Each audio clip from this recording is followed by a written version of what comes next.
Hey, welcome back to Fixing It Blind. Today we're going to talk about a little $5 part that's going to prevent you from coming to see me. As much as I like, the money from working on these things, this $5 part will definitely help keep you away. And so basically what happens is over winter time, these tractors, a lot of them, the fuel just sits in the bottom of the carburetor bowl. And with our ethanol fuel, it likes to attract moisture. And that moisture separates out into the alcohol, and then you have alcohol and water at the bottom of the bowl, and it creates like a pink kind of gelatin, or else it also creates like these little particles. It also corrodes the carburetor bowl as well. And so what we try to do is we try to prevent that from happening. And it's really simple. This little stupid valve, right? We got the fuel line here. I usually put it in right before the fuel filter. And so it's easy to access for the customer so that they don't have, you don't want to take it and put it underneath this cover. You want to put it over here where it's nice and easy so that they'll use it. And what this does is it cuts the fuel supply off from the gas tank to the carburetor. Because basically if you look up here at the fuel level, she's right at the top. This is how the customer stored it this winter. That's a lot of gas to drain out of this thing for a customer to do, so they just forget it and they don't do it. There's a lot of products out there like Stable and Seafoam and what is it, Ethanol Shield or something, and hardly any of them work. If you look at the tests on them, using non-ethanol gas is your best choice for storing fuel, and even that's only good for about 2 years. But real simple, we just take this fuel line and we're going to lose a little bit of gas, but we're going to go ahead and cut it. Let me grab a knife and I'll show you how to do that. All right, so real simple. We're gonna lose, like I said before, we're gonna lose a little bit of gas, and we want to use these spring clamps on there, right? So we want to put those on so we don't want any vibrations causing problems.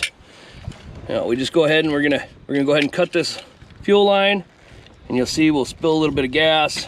That's normal. Just cover with your thumb or wear gloves, whatever you want to do. Then we take the spring clamp, and we're going to stretch that over the fuel line, get that up.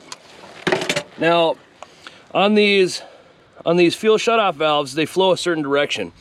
You see on one side there's an arrow and it has a direction, right? So we want the arrow to point towards the carburetor. So we got this, the arrow is pointing towards the carburetor. We're going to go ahead and just pluck that in the line there. We have it turned off right now to help us stop from losing fuel. And we want to kind of go like this and figure, okay, yeah, that's a good position for it. And then we go ahead and put the spring clamp on. And then we take our other spring clamp and we put it on the other fuel line.